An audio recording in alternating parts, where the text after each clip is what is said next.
अध्याय 235 ध्रुव का सुझाव। राक्षसी जे बस जोड़ने के लिए एल लॉर्ड गुरेन भी शहर के स्वामी के लिए काफी कीमती है। वे कहते हैं कि वह शहर के स्वामी की गुप्त प्रेमिका है। उसने तनाव में कहा, मुझे उसके पास ले चलो। आवाज बिना किसी भावना के बोली। स्वर ठंडा था, झिझक का कोई संकेत नहीं। यह कोई सुझाव नहीं बल्कि एक आदेश था। एक आदेश जिसे अगर अस्वीकार किया गया तो उसकी जान चली जाएगी। वाह हाँ, दानव ने अपना संयम वापस पा लिया।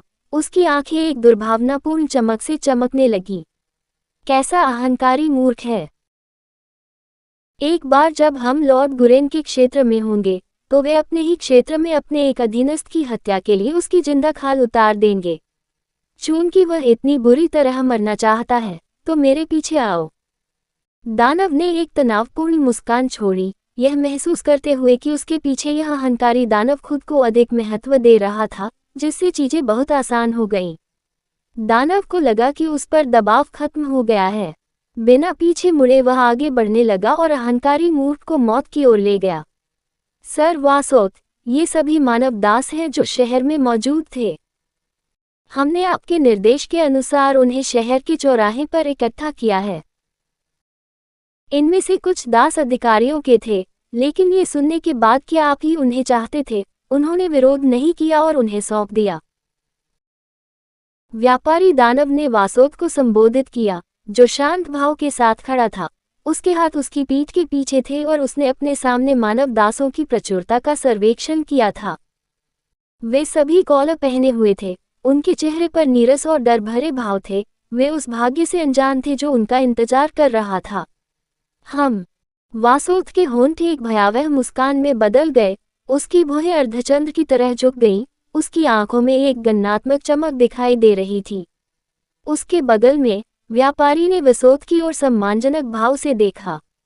वसोत, तुम इतनी गंदगी के साथ क्या कर रहे हो? उसके पीछे से एक तेज आवाज आई और वह उसी भाव के साथ ध्रुव के उदास चेहरे को देखने के लिए मुड़ा। जब वह बड़े कदमों से वसोत की ओर बढ़ रहा था तो ध्रुव चिढ़ा हुआ लग रहा था और अपनी भेदी रेत के रंग की आंखों से दासों की जांच कर रहा था। ध्रुव, वासोत मुस्कुराया, मैंने कुछ मजेदार सोचा। शहर में घुसपैठ करने वाले चूहे को बाहर लाने के लिए एक छोटा सा खेल। ध्रुव बोलने से पहले वासोत की अभिव्यक्ति पर नजर डालते हुए रुका। तुम निश्चित रूप से एक बीमार कमीने हो। फिर वह जोर से हंसा। उसकी हंसी खामोश जनता के बीच गूंज उठी।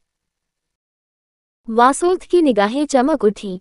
उसकी अन्यथा शांत अभिव्यक्ति में भावना की एक छिपी हुई परत टिमटिमा रही थी। जैसे ही उसने हंसते हुए राक्षस को देखा, ध्रुव ने अचानक हंसना बंद कर दिया, कांपते दासों को घृणा से देखा। मुझे उम्मीद है कि आप जो योजना बना रहे हैं वो काम करेगी। मैं ज्यादा सोचने वालों में से नहीं हूँ, लेकिन अगर आप जिस चूहे की बात कर रहे हैं उसे फुसलाने में कामयाब हो जाते हैं तो आप उसे मेरे पास छोड़ सकते हैं, ध्रुव ने खतरनाक मुस्कुराहट के साथ कहा। वासोत ने एक पल के लिए सोचा और कहा, जरूर, देर सबेर वह निश्चित रूप से यहाँ होगा। उस समय आप उससे निपट सकते हैं जब तक आप उसे मार नहीं देते। मुझे उसे क्यों नहीं मारना चाहिए? ध्रुव ने भौहें सिकोड़ लीं। क्योंकि मुझे उससे कुछ जानना है, वासोत ने गहरी आवाज में कहा। जो भी हो, उसके बाद मैं उसे मार डालूंगा। ध्रुव ने अपना हाथ लहराया और हंसते हुए चला गया, लेकिन वह अचानक रुक गया और पीछे मुड़ गया। अरे क्या आपने कैप्टन को इस छोटी सी स्टंट के बारे में सूचित किया जो आप यहाँ कर रहे हैं?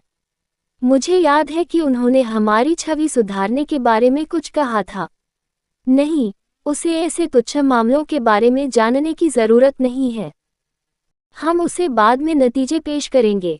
मुझे यकीन है कि वह तब कुछ नहीं कहेगी। और ईमानदारी से कहूँ तो मैं यहाँ केवल अपनी छवि सुधार रहा हूँ। सुधार हो रहा है? ऐसा कैसे? ध्रुव ने भौहें चढ़ा दी। डर उन्हें अनुशासित रखने का सबसे अच्छा तरीका डर है। वे अपने वरिष्ठों द्वारा निर्धारित नियमों के खिलाफ जाने से पहले 2 बार सोचेंगे। उन्हें पता चल जाएगा कि जब आप जिज्ञासुओं के खिलाफ विद्रोह करने की कोशिश करते हैं तो क्या होता है। सार्वजनिक प्रदर्शन नहीं है, इसके लिए बहुत बुरा है ना? वासोल्थ ने ड्रोल की ओर धूर्त निगाहों से देखते हुए मुस्कुराया।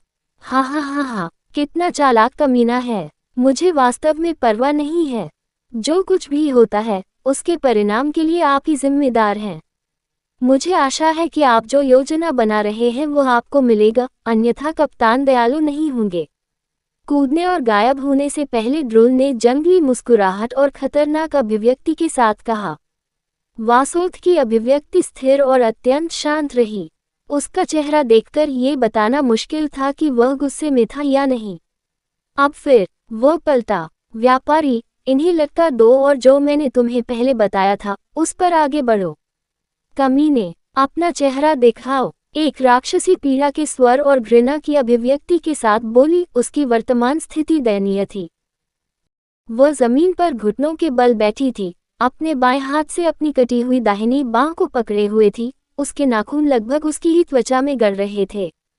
उसकी मुद्रा तनावपूर्ण थी और उसके चारों ओर खूनी दृश्य था।